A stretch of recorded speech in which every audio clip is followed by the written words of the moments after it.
Om Namo Bhagavate Vasudevaya. Om Namo Bhagavate Vasudevaya. Om Namo Bhagavate Vasudevaya. So it is August 9th, 2024, Bhakti Center in New York over the internet. And it's so cool because I was just there for a week. So it's just so nice to see the temple room and the deities. And we're going to be reading from Śrīmad-Bhāgavatam, Canto 10, Chapter 68, The Marriage of Samba. We're going to be reading text 6 to 10. Drisvanu Davata Sambo Dartarastram Maharataha Pragrignya Ruchiram Chapam Tasto Simha Ivaikala.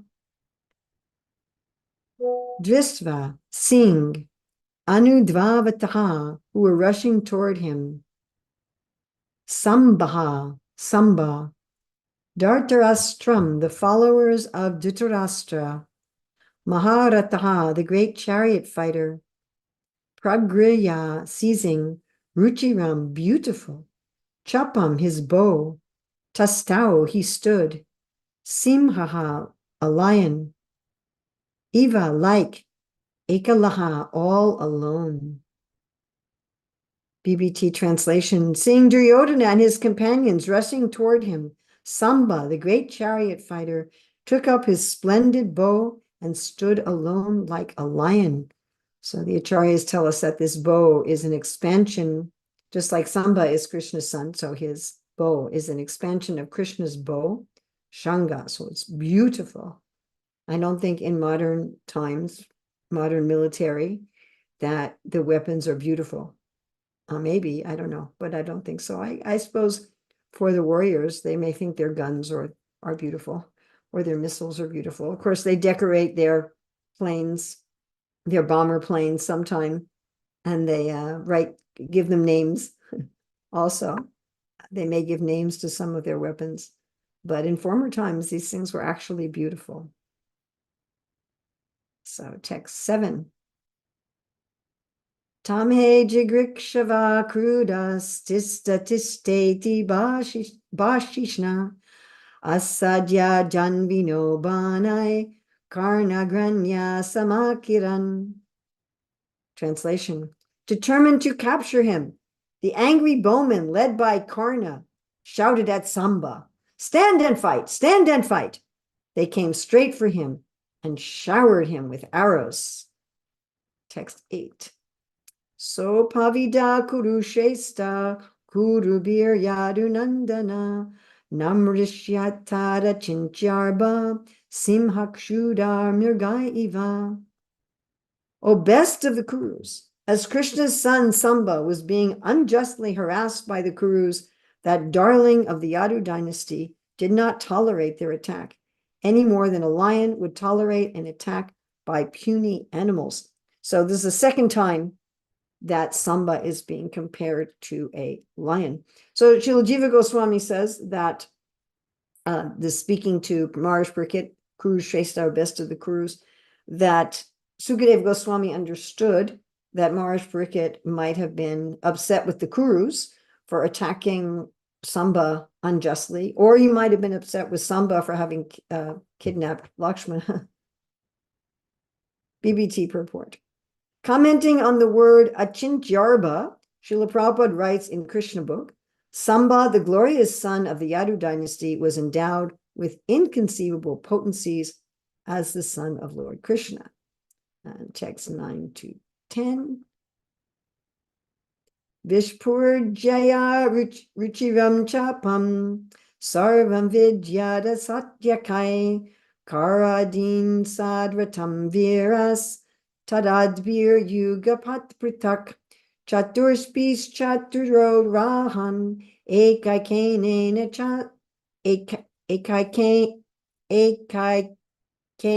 Chasaratin Ratinas Chamaheshvasams Tasya Tate by Byapujayam. Here again we have the word Ruchiram, attractive Chapan. So it's twice now his bow is described as Ruchira or beautiful. So translation, twanging his wonderful bow, heroic Samba struck with arrows the 6 warriors headed by Karna. He pierced the 6 chariots with as many arrows, each team of 4 horses with 4 arrows, and each chariot driver with a single arrow. And he similarly struck the great bowman who commanded the chariots. The enemy warriors congratulated Samba for this display of prowess. Purport, Srila Prabhupada comments, while Samba was so diligently fighting alone with the 6 great warriors, they all appreciated the inconceivable potency of the boy.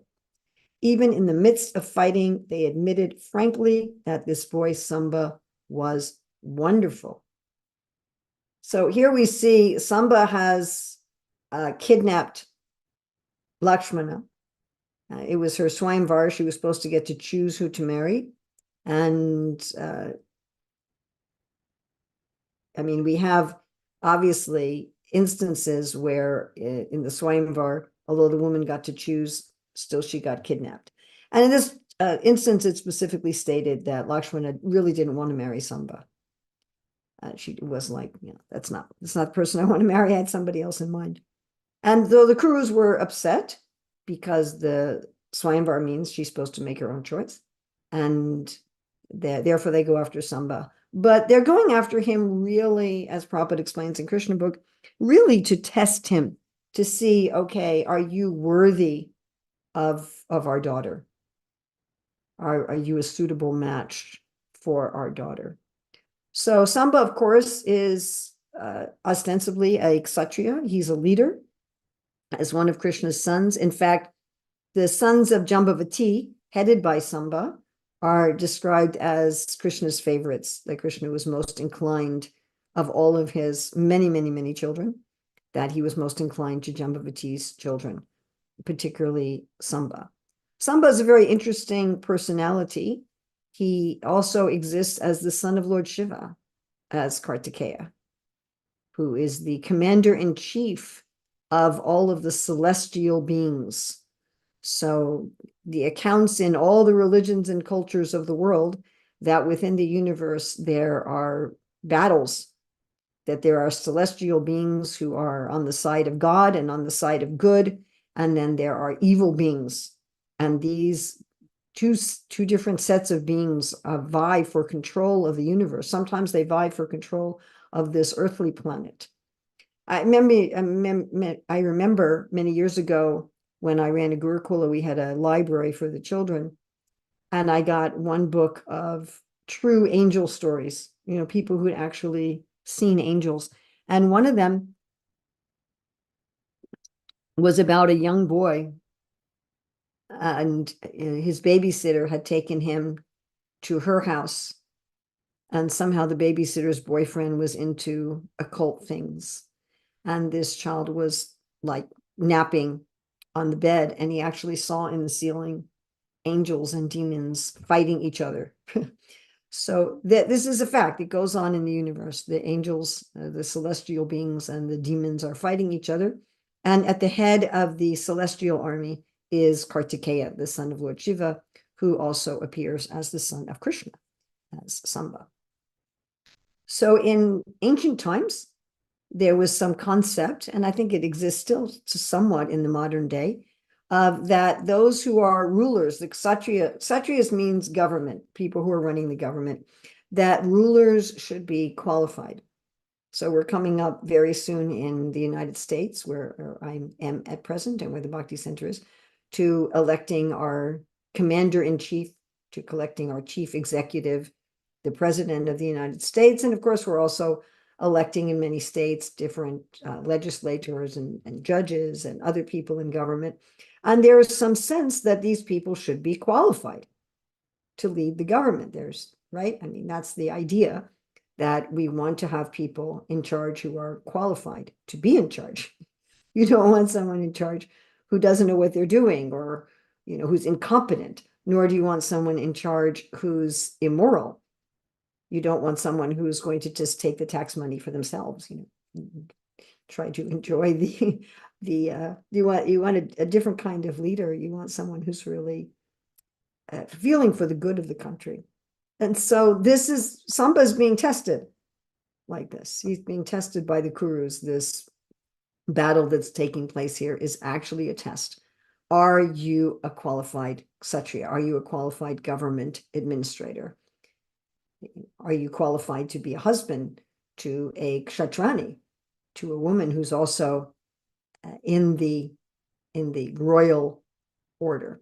So I was thinking of 5 different areas of qualification that we see over and over again in the Bhagavatam. The Bhagavatam's full of descriptions of kshatriyas, who again are government administrators. Prabhupada sometimes uses the word just administrator, and because of that, sometimes devotees think that anyone who manages anything is doing kshatriya work. That is absolutely not true. If you're managing a business, you're doing vaishya work, not kshatriya work. Kshatriyas are administrators of the government. So we're talking about, the head of the government, the prime minister or the president or the king. We're talking about, all the secretaries or ministers, as they're called in various countries, like the secretary of the treasury, secretary of the interior, secretary of labor. We're talking about the lawyers and the judges, who are all officers of the court, the police officers, firefighters, social workers, anyone, the government, on a small level, the governors, the mayors, anyone who's working for law and order, anyone who's working to benefit the citizens.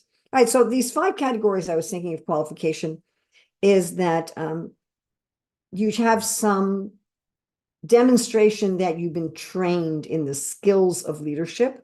Another one was that you're qualified to marry, which is what we're looking at here very specifically. More than that, but specifically, are you qualified to marry a person who's also in the royal order? Because there was a concept that husband and wife should be of the same nature, of equal qualifications. Are you qualified in that you will take directions from brahmanas, that you're going to take directions from persons who are detached from politics and who are schooled in liberation and in the shastras? Are you qualified that you're going to put the good of the citizens and the kingdom above your own considerations, that you're going to sacrifice for the citizens and for the kingdom, that you're willing to lay down your life, give up your right arm, literally, and give up all of your money, everything, for the good of the citizens of the country? And are you qualified in ensuring that there's going to be proper succession, and that you will retire as soon as there's proper succession? That, again, your mood is to serve the country. Your mood is not to gain power and stay in a position of power. All right, so this first thing, that you've actually been trained. And we have this concept in so many occupations, even today. You have to pass some kind of exam. To be a lawyer, you have to pass the bar exam. For example, to be a doctor, you have to pass some qualifying medical exams. And there's many of these. I mean, when I got my PhD, there's what they call the comprehensive exam. So you have to demonstrate knowledge of all of the courses that you took. And then, of course, there's your dissertation. And each course, there's some sort of exam or some sort of paper. There's something you have to demonstrate. So for every single course, you have to demonstrate competency. Then you have to demonstrate overall competency. And again, this is true in so many professions. You want to be a plumber, you have to pass your plumber licensing, right? One devotee I know here is trying to become a general contractor. So we see this type of test. In the Mahabharata, it's explained that when the Pandavas graduated from the school of Dronacharya, they had a public display of their skills, so that, I mean, I'm sure not everyone in the country could fit into the stadium, but in other words, the general public could come and see that these people who are going to be next in line for taking over the country are actually qualified to do that. So they pass some kind of test, and this is a public test. Again, like even in our modern day, you can find out if your lawyer passed the bar. That's public information. You can find out if your doctors passed their exam. It's not something hidden. There's some sort of exam, some sort of qualifying test. And then there's, are you qualified to marry someone equal? Now, this is important, especially in former ages when succession was biological, usually, not always, but usually. The concept was that both the husband and wife would be of this, they'd be qualified as kshatriyas, and they would do different rituals in order to ensure that their children were similarly qualified. Now, that didn't always hold. Like Rishabdev had children who were brahmanas as well as children who were kshatriyas. So sometimes the children were of another quality. And we have stories in the Bhagavatam where the children were unqualified, like with Vena, of course, who was unqualified. So that did happen, but they had a system whereby they were likely to have a child. They knew, like genetic engineering that we're still playing with today. And they knew how to do that through subtle energies. So you wanted to make sure that you were qualified to marry, that you were actually had this metal, M-E-T-T-L-E. So this is the test that Sambha's going through right now. He says, I want to marry Lakshmana. And the Kurus are like, okay, well, let's see. Are you qualified? And they do this, in this case, they do it unfairly. So it's 6 against 1. And these fighters are no joke. I mean, these are fighters that single-handedly can fight with 10,000 elephants. And like we read about Jarasandha, it says he specifically could fight with 10,000 maddened elephants. So if you want to, I don't have time to discuss that today, but if you want to look up what a maddened elephant is, so that's a bull elephant in must, where their testosterone greatly increases during this time, and they're generally uncontrollable. And so Jarasandha he was as strong as 10,000s of these kind of elephants. And so 6 persons who had this kind of power were alone facing Samba. Now, of course, again, Samba is the same personality as Kartikeya, who leads all of the celestial beings in their victories against the demons. Of course, sometimes they're defeated, but generally they're victorious. So he has extraordinary power, and he's the direct son of Lord Krishna. So he also has extraordinary power. He actually has power far surpassing any of these other warriors, even though their power and their strength is inconceivable. You know, right now the Olympics are going on.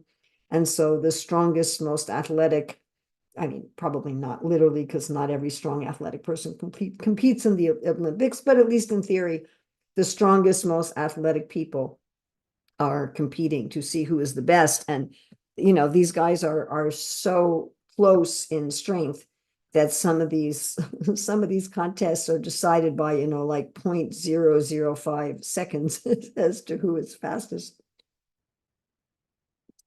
Right? But we don't have anybody, as far as I know, in the Olympics that's as strong as 10,000 elephants. So the strength of humans has reduced, the lifespan of humans has reduced. I mean, even the scientists tell us that in former times, animals were larger and plants were larger. Well, people were also larger. They were also stronger. I was reading about some man, I think about 100 years ago, that was as strong as 4 draft horses. You see the huge draft horses. In any case, Samba's fighting against these, and he's holding his own. I mean, we haven't come up to these verses yet, but they do eventually arrest him. But he is holding his own against these fighters, and they're very impressed. There's a chivalrous mood, a sportsmanlike mood among these fighters. Again, just like nowadays in the Olympics, generally it's like that. There was an article one of my friends sent me about how there's one gymnast won the gold medal, and the silver and bronze medal winners symbolically offered respects to the gold medal winner.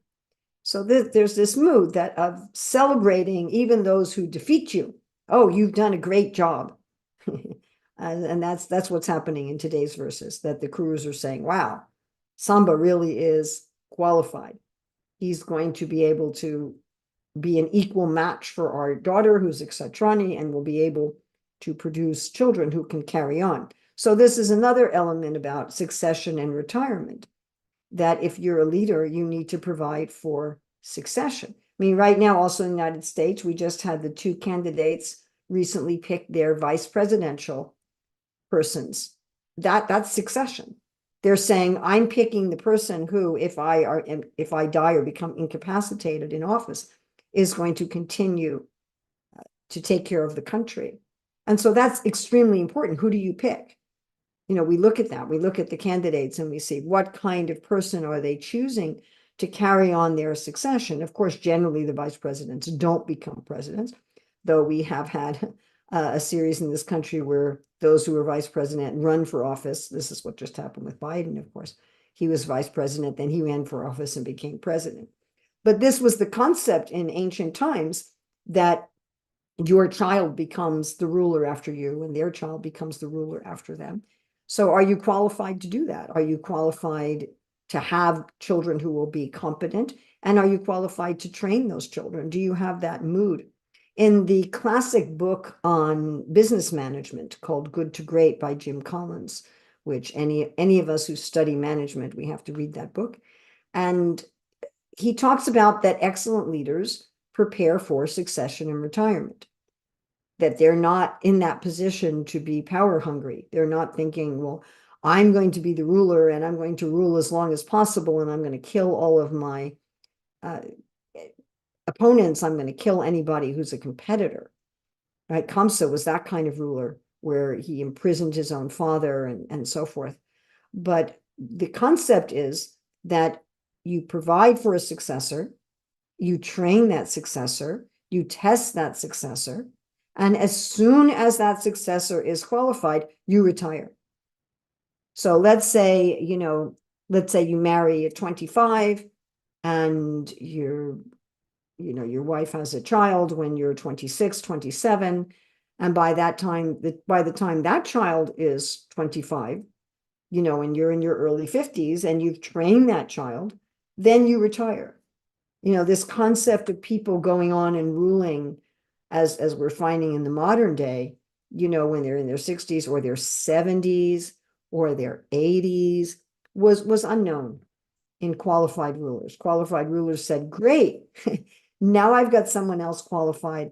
Let me retire and focus on my spiritual life. I've done my duty to the Lord to make sure that things are going on. So this mood of the leaders to get out of the picture as soon as possible. They're not waiting until they have, dementia and they're falling over on their faces because they can't walk anymore. At 50, you're generally still very competent, and you're generally not as much as when you're 20, of course, but you're still generally very, very competent. So at that time, okay, someone else is taking over.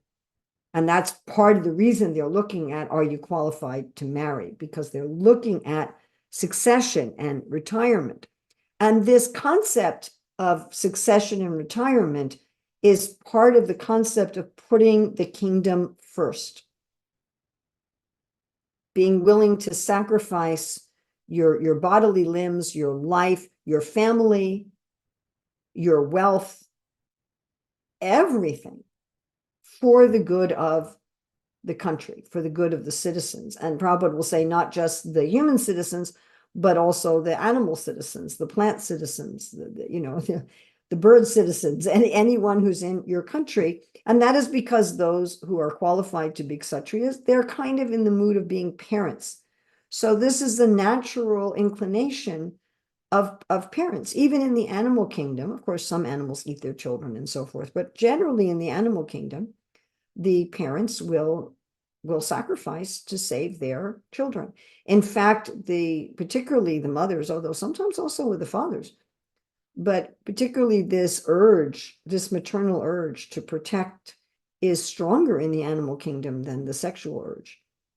To protect, this is also part of succession, of course, but it's that I'm a servant. The rulers in ancient time and in modern times get all kinds of perks that ordinary citizens don't get, but they are expected, right? If there's a battle, they go first. How many wars would go on if the president or the prime minister had to be at the head of the military? They're riding on the head. They're not just in their bunker directing young men and young women to get their heads blown off, but they're putting themselves in harm's way. And if someone criticizes, just like with Lord Ramchandra, when his wife was unjustly criticized, he thought, if the citizens don't have faith in me, I'm not going to be able to rule. So my wife, I have to be separated from my wife. She has to live in the forest to be, absolutely exemplary. Again, sacrificing their own comfort, sacrificing their own family enjoyment. If there's a need in the kingdom, giving, emptying the treasury even down to their personal wealth, not trying to profit, being this real mood of a servant. And, that requires a huge amount of detachment and a huge amount of dedication. And so the leaders had to be like this. They had to have that kind of qualification, or they weren't kshatriyas. And in order to do this, they had to be willing to take direction from the brahmanas. So this situation of government taking direction from brahmanas became very, very problematic some hundreds of years ago. Because, or perhaps even more than hundreds of years ago, but at least in recent history, we know that what happened in Europe, and a lot of why the United States was formed as a country and formed the way it's formed as a country, is that the church was directing government in Europe. And the church was corrupt, and it was directing government in ways that were corrupt. It was using government in corrupt ways. So, okay, everybody has to be a Catholic, and if you're not a Catholic, we're going to torture you, we're going to kill you. This was happening with, if you were a different kind of Christian, you were being tortured and killed. What to speak of if you weren't Christian, if you were Jewish or Muslim, or, then it was a horrific situation, and the church was unduly profiting and living in luxury by the government paying it. And so we find now that in most of the world, not all of the world, but in most of the world, that government has separated itself from religious leaders. Even in countries that are officially connected with a religion, like the United Kingdom, still the religious leaders really don't have clout in the government. Just like in the UK, there's a king, but he doesn't really have much power.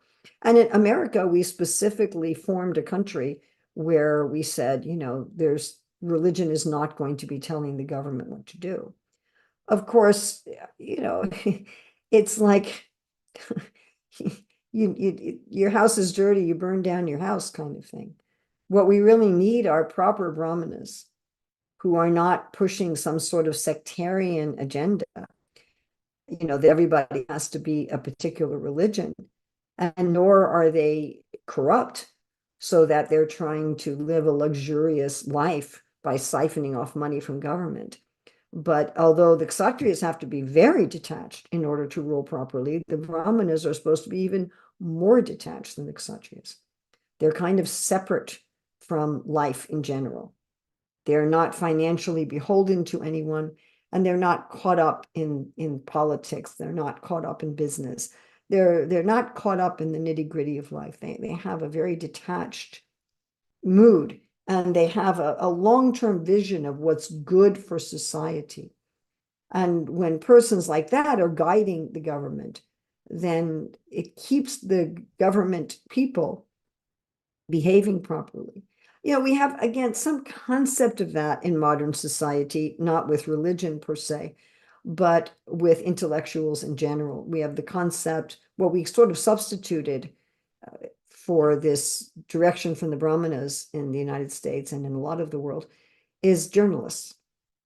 So those who have a detached view and report on the truth and hold government to the rule of law.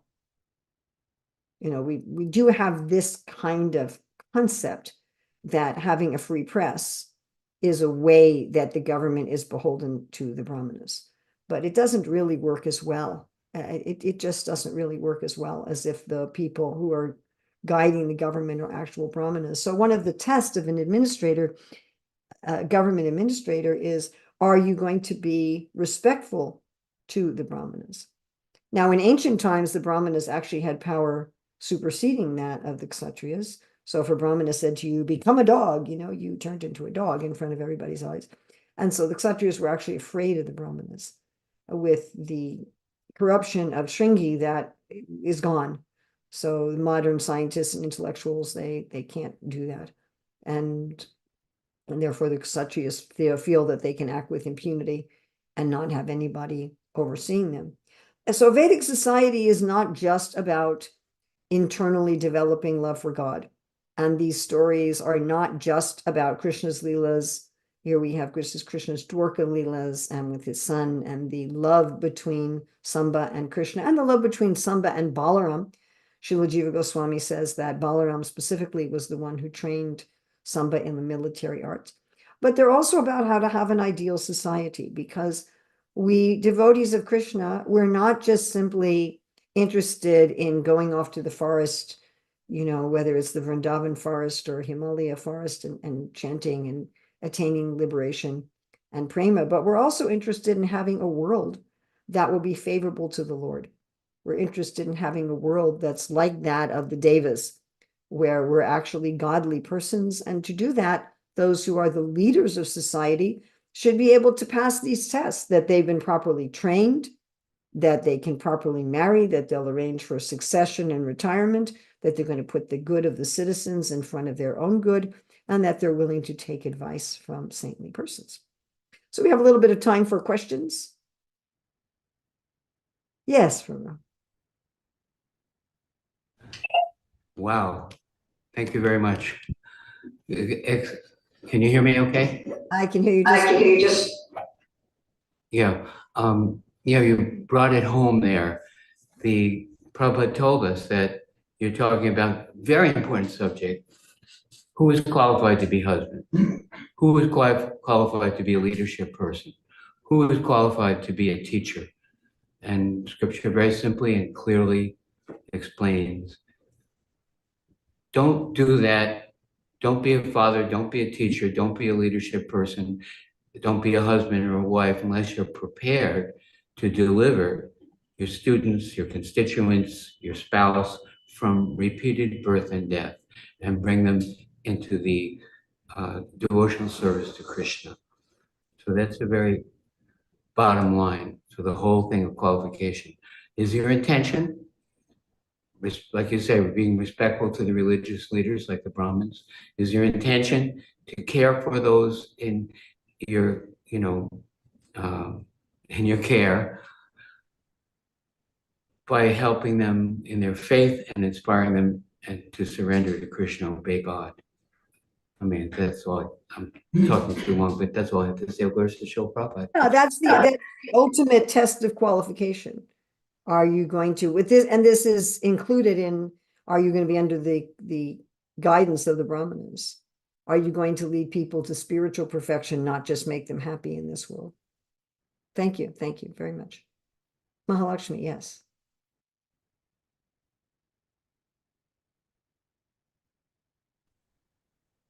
Hare Krishna. Hare Krishna. Can you hear me? Yes. Okay. What was Lakshmana's scale to decide that she didn't want to marry Samba? Just the opinion of his father and Kurus, or I have no idea. We're not given that information. Hopefully she changed her mind once she saw how qualified he was, and hopefully they were happy. So she changed her mind when she saw him fighting, probably. I said hopefully, but we don't know. Okay.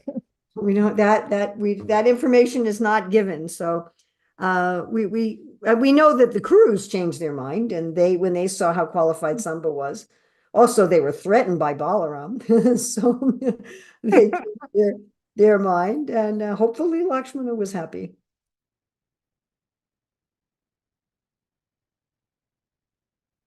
Do we have another question from the Bhakti Center Temple Room? Yes, Manohar Prabhu. Hare Krishna, thank you so much. It was an amazing class. I had this doubt, like Adipurush Prabhu was saying, how if it's the primary duty of a parent or a guru to deliver the child or the follower, but the other person also has a free will. So how can the verse seems to be too like kind of rigid in saying taret, like means you have to deliver them, but is it also not? It also involves the other person. So how is it? Am I making sense in my question? Yes, absolutely. So just because the king is qualified doesn't mean there'll be no criminals. Right? The qualifications for kshatriyas do not imply that every single citizen will be well behaved. Mm. So the kshatriyas have that qualification, but the citizens may choose to be criminals. And Prabhupada always makes the point that whenever a city's built, a prison is also built. Because you know that some people are going to be criminals. So, I mean, Krishna is qualified, and yet you have the material world full of rebellious souls. Yeah, because why I ask is sometimes devotees, like I deal with families, parents feel they are a failure when the child does not take to bhakti. That I feel like, because they keep think like the general opinion on the devotee community is like, if you're a devotee parent, then your child should also be Krishna conscious. So they kind of take it too hard on themselves. Like, I'm trying my best, but the child is not Krishna And conscious. then they want to be better than God. That is why when statements are given in a very rigid way, it kind of makes me like fear. Like, when those people hear such words, they kind of take it too hard on themselves. Like, Well, oh, that's if a my very child good does not point. become a That's a devotee. very good point, and therefore, we need to make the point to people. You have to have the capacity to do it, but it doesn't mean that it's going to happen. Hmm. You have a right to perform your prescribed duty, but you're not entitled to the fruits of actions. Never consider yourself the cause of the results of your activities, and never be attached to not doing your duty. What to speak of the results, this is true even if I'm dealing with dead matter. I don't know about any of you, but I am not able to consistently get dead matter to do exactly what I want it to do. I'd say a lot of times I can, but not always. There are times when just dead matter just, I don't know, it just does what it wants to do. I'm sure we've all dropped glass jars. And I'm sure we've all dropped glass jars with some liquid inside that causes a big mess. And a big mess that takes us hours and hours and hours to clean. And that glass jar full of whatever, something with turmeric or honey or whatever, it wasn't obedient to us. So what to speak of when I'm dealing with another living being? So we're all Krishna's part and parcels, Mamai Vamso Jiva Loke Jiva Bhuta Sanatana. And here we are in rebellion. That doesn't mean that Krishna's incompetent because I'm in rebellion. And Krishna's direct children may be in rebellion, like Bhaumasura. So even, we're Krishna's children kind of in an ultimate spiritual sense. But yeah, even Krishna's direct children may go into rebellion. And this is, King Anga was a great devotee, and his son Vena was a terrible demon. And then we have Hiranyakashipu, who was a terrible demon, and his son Prahlad was a great devotee. It happens like that. It happens like that. Just like sometimes there are children who survive abortion. I've seen videos from people who their mother tried to abort them and it didn't work. They were born alive and they survived and they grew up. So, you can try to kill your kid and it doesn't work. And then there are people who take care of their child with so much love and affection and the child dies. It's, we're, that, you can't measure like that. You can't say, well, unless the results are successful, the effort is useless, because we have some control over the results. We're one of the 5 factors of action, but we're not all 5 factors. And again, especially when I'm dealing with another living being, that is definitely the case.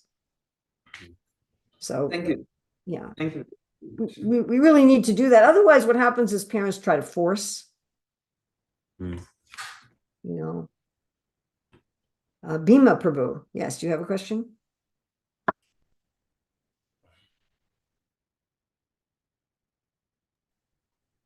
Haribol Prabhujini, that's a wonderful class, very extensive with such a wide breadth of perspective. I'd just like to say that it does come down to that simple understanding that you just mentioned, that we rebelled and we're here in this illusory, not an illusion, but illusory world. And that it's just a drama, and within this drama, Krishna, through his pastime, Balaram through his pastimes, and pastimes that we read in the Bhagavatam, these are object lessons they have shown us of the same battle. You mentioned demons and angels. They are on each of our shoulders.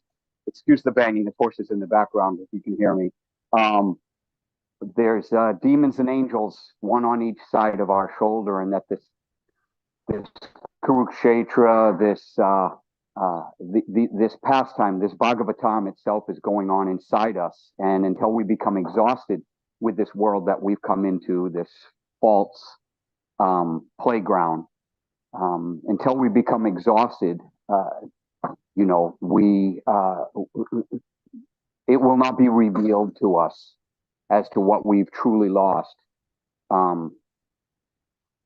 by rebelling and thinking about quitting our association with Krishna and surrendering to him.